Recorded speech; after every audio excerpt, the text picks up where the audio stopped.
Hey, what's up? I'm KBHD here, and I got a couple phones, 3 phones I want to talk about today. Well, 4 if you include the iPhone. But all 3 of these phones here that I'm holding have one bleeding edge hardware feature that the iPhone has managed to avoid for 1 more year. So in case you've been living under a rock and somehow missed it, in which case I would love to check out that rock.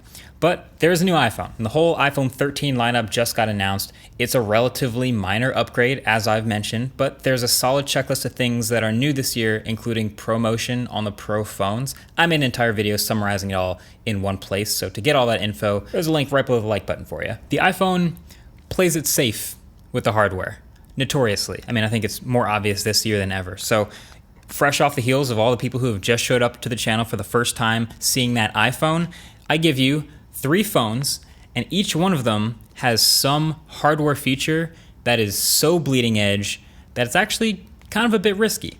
And there is a reason why each one of these hardware features isn't in the iPhone yet. So I'm gonna go through each of these, and if you don't mind, I'm gonna reference the iPhone 13 for each of them, because the difference between what Apple is doing with 4 new phones per year versus what some of these other companies do with dozens of new phones per year is kind of massive. So first up, this is Xiaomi's brand new 11T Pro.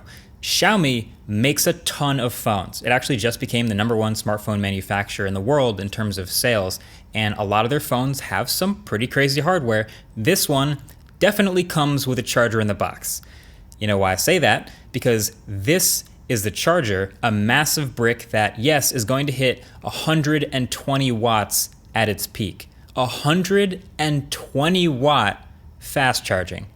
It's kind of incredible. Now, that'll take this massive 5,000 milliamp hour battery from 0 dead all the way up to 100% full in less than 20 minutes. It's kind of crazy. Now, before y'all go down to the comments to leave your explosion jokes or your fiery hot takes about how this will probably nuke your battery life, I've seen a lot of those on Twitter, and that's been a common concern. But batteries these days are better than ever, and I know it's natural to have the concern that like something that could charge this fast would probably have just awful effects on your battery after a year of use or something like that. But Xiaomi, of course, has considered this. They actually had a slide up during their presentation for this phone that directly addressed that, showing they expect about 80% battery health after 800 charge cycles, which they say is actually better than some other flagship phones. Now, I don't know if I buy that it's going to be better than other flagship phones, but 20% degradation after 800 charges, which for context is about 1 full charge a day for 2 years straight. That's actually pretty good. Now, this is by no means the first fast charging phone. We've had 45 watt fast charging, 65 watts. There's a couple 100 watt phones floating out there, but this is the fastest I've seen yet at 120 watts. And for context, the iPhone 13 is still charging at 20 watts. Now, it's not for no reason. It's not like Apple could easily bump the iPhone to 120 watts without trade-offs and they just don't want to. For one, this is a split battery cell for faster parallel charging, which technically does shrink the total battery capacity a little bit. And you also do generate quite a bit of heat with this type of voltage, so Xiaomi is doing a lot of cooling and a lot of thermal monitoring to make sure the phone does this as safely as possible. But I do still believe that the top reason why we haven't seen this extraordinarily fast charging in the iPhone yet is still long-term battery health. So my iPhone 12 Pro that I've been using since it roughly came out for about a year is sitting at 95% battery health, which is pretty good. After 2 years, that's about 90%. And to Apple, that's a more desirable feature than super fast charging. I mean, this is the company that shipped a 5 watt charger with the iPhone up to the iPhone 11, and who would rather throttle down your CPU speed and make your phone slower than risk overworking your battery. So it's not something I see them switching up anytime soon. And I'm sure if you ran the numbers, most people do most of their charging overnight anyway. But you got to admit, the sheer convenience of fast charging is super important. And to people like me who've gotten used to it, it's kind of indispensable. It's amazing. Knowing you have to leave in like 5 minutes and your phone's nearly dead and you just realize you have to charge it up real quick, and getting like 30 to 40% just like that is something some people will go a lifetime without knowing about. But because of all the things we've talked about, overall battery capacity, thickness, thermals, long-term battery health, Apple has decided, yeah, 20 watts. So all right, this is the ZTE Axon 30. This is a $500 Android phone with a Snapdragon 870, 6 to 12 gigs of RAM, pretty huge 6.92-inch 120Hz display, and a solid battery with fast charging. But what could this modest mid-range phone have that the iPhones don't? Well, it's that. It's that right there. That is the new second generation under display selfie camera, and it is way better than the first one. So I recently did a whole video on the first generation version of this, and it was pretty rough, not gonna lie. It was still very visible in a lot of situations, especially with the lighter colors, and the image quality that came from the camera behind the screen is just bad. It's just foggy and hazy, blurry, not great, right? This second generation camera here, to my eye, honestly, and the camera gets it pretty well, it's nearly invisible. Like, it's a huge improvement. And you can see it looks like they've doubled the pixel count in the rectangular cutout, so now objects and sharp text passing through this area are only mildly pixelated this time. And they even do a great job with the UI of making sure things typically don't pass through that area anyway. So it rarely catches your eye during any sort of regular use. Also, I believe adding those pixels back also helped with perceived brightness, so it's legitimately really hard to see anything back there. Now, the photos it takes, still pretty trash. And this is the part that I wonder how long it will take to improve, because honestly, the hiding it behind the screen part is now functionally perfect. So I wonder how many more generations it's gonna take to make a selfie in perfect lighting not hazy and soft. I mean, it's serviceable. It's fine for an average video call or a basic selfie, but nobody would ever say the quality is really good.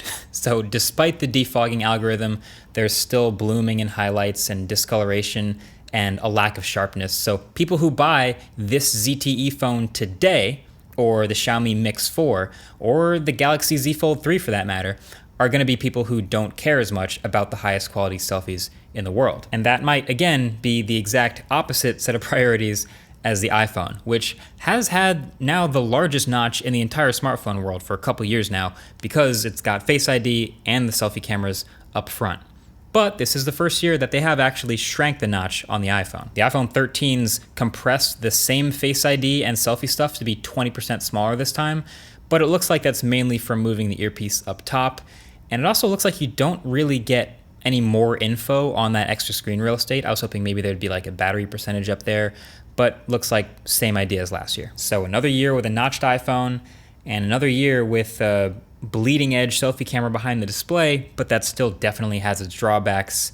Maybe the third generation is when it graduates from gimmick status to genuinely something we could see other phones using. But for now, it's a little uncommon, a little risky, and a little rare. But all right, last but not least, this is the Infinix Zero X. This is a really competitive budget phone that I haven't talked too much about. It's also pretty new. And aside from the pretty squared off, sparkling design that reminds me a lot of a Nexus 4 from a couple years ago, there's not a whole lot striking about this phone.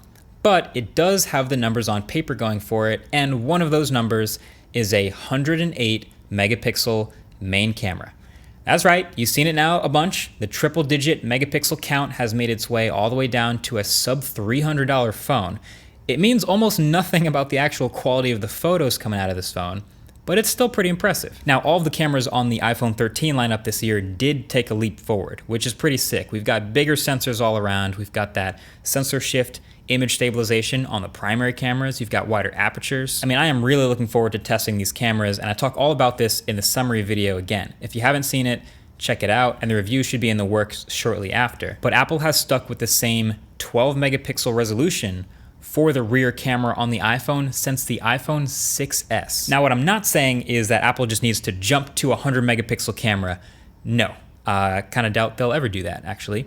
But what I am saying is I would really like to see, and I've always been curious what Apple could do with a bit more resolution. This is something I also wondered about the Pixel for the past couple years, with a couple 12 megapixel primary cameras in a row, and it looks like we'll finally see with the Pixel 6 jumping to a newer, bigger 50 megapixel sensor. But this isn't just about numbers. This isn't just about getting a higher DxO mark score.